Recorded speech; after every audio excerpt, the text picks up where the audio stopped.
welcome everyone. This is our last one for the year. I'm continuing in the same vein that I always have done with a little first class on the, just called the Erle Montaigue's Master Teaching Classes. Today I want to just cover a little bit about the power that we gain from Taiji and all the internal arts, in fact, and a couple of little methods in order to gain that power. It's not just the physical power. Physical power, of course, if you've all seen that before, you can strike from anywhere at any time from any distance, with using not much energy, but you have a greater effect. So just from a very short distance, thank you, Eli. And it feels like you haven't used any energy at all. So the power from Taiji comes from the backbone, in fact, from each vertebra joined together as a whole. And that's where we get the power for the physicalness of Taiji. But there are a lot more deeper sort of meaning to the power when you're talking about Qigong. And you get it through doing specific Qigong methods. The normal three-circle standing Qigong, and other different Qigongs, which I'll give you today. As I said, in order to gain that, but the power is not just the physicalness of Taiji. It's not able to punch something from a very short distance with great power and use less energy. It's also what's called internal power, which has the ability to change your circumstances around you and to do certain things that you want to happen. You can't kill someone. You can only sort of change things that you want to really happen. But you can change things. You can change your life. You can change certain things about your life that you don't perhaps like using Qigong. Some people have this naturally anyway. Others of us have to work at it through our Qigong. Just a few little stories. Yesterday something again happened that reminded me of all the things that have happened in my life. Thousands of things, literally. I'll just tell you three little stories out of thousands, literally thousands of things that have happened during my life that have just happened seemingly for no reason, but in retrospect it was obvious because of my training and the Qigong. So many times in my life I've wanted something to happen, bang, it happens for no reason. Things that shouldn't have happened just happened. I haven't won the 70 million euro millions yet, but I'm working on it. To get the special Qigong for that, it costs you $1 million. So one of the little things was many years ago, and they can be bad things that happen to you in order to cause things to happen, or they can be good things to happen to you to cause things to happen. And one of the things, strange thing was, many years ago, I was due to hold a workshop or a class at a karate school, and this karate school, I really didn't want to do it. I wasn't into it. I was just sick, by that time in my life, I was just sick of going to big, tough karate classes and having to drop a few people on the floor in order to prove my own system to them before they'd listen to me. So I thought, oh, I don't want to do this bloody thing, but I'd promised them, so I thought, oh, okay. So I came in the morning and nothing had happened, so I thought, oh, well, obviously I've got to go and do this. So I jumped in my little 58 VW and off I went, about 20 miles away from home.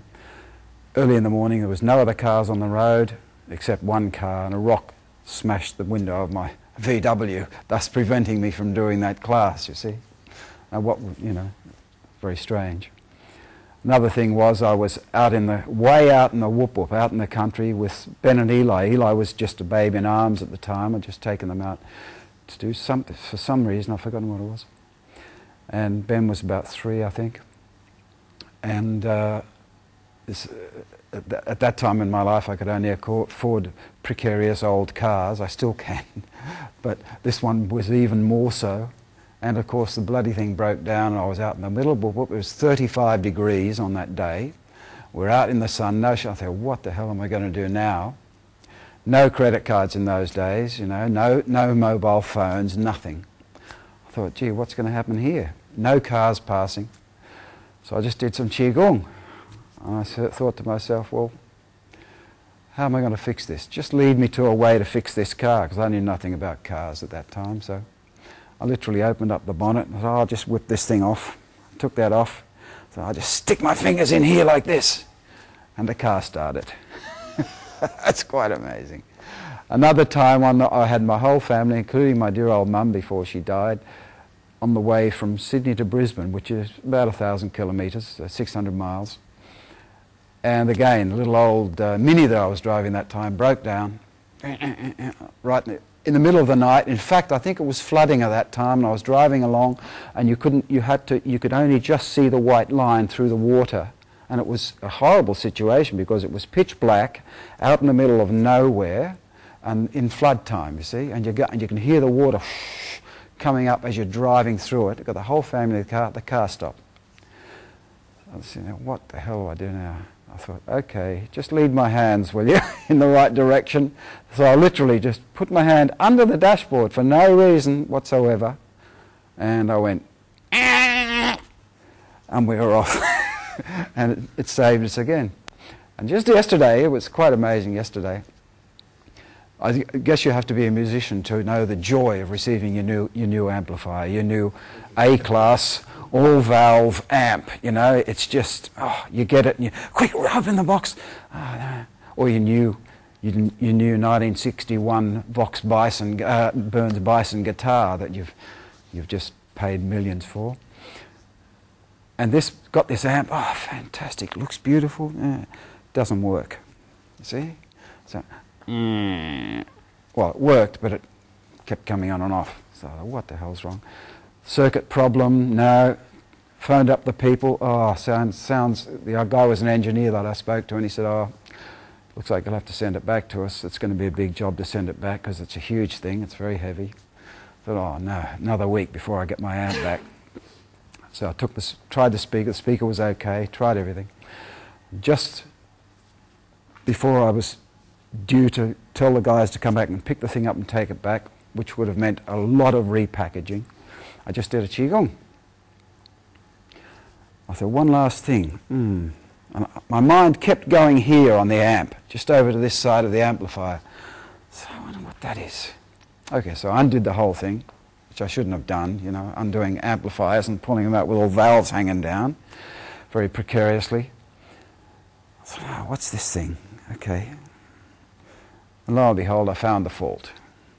Fixed it, just crimped the thing together, and it's perfect again. It had come loose on the standby switch, you see. So I told the guy, and he said, well, we'll hire you as our fault finder, thanks. I said, oh, you'll be getting a lot of strange faults if you hire me, mate.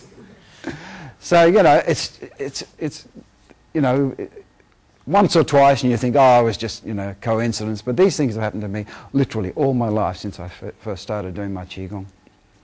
Story of how you got your house, got in touch with the owner in Wales? Oh, yeah. Well, the house, when we bought our house in Wales, that was quite an amazing thing as well. Obviously, we were meant to come to this particular house because we'd sold our house in Australia, and we were looking around for a house over here, and there was literally one house that we could have had in the whole of the UK, literally in the whole of the UK. We didn't want a house where there was another house just there, you know, because we were used to the wide open spaces of Australia on farm, living on farms all of our lives. And apart from that, we've got a drummer in the family. So this house was the only one. It even had a specific room, music room, that was insulated, so you can't even hear the drums hardly outside when we was going full bore. So it even had that. It was meant for us. It was just made for us. And open fields all around us can never be built on because it's in the middle of the national park. So I phoned up and said, "We'll take that house, thanks." "Oh, sorry, it's been sold." "Oh, damn, it's been sold." So then I started looking around again, so we found another place. It was right way up north in Newcastle, Emlyn. Lovely place, but in retrospect it would have been far too far away. And it was 8 acres.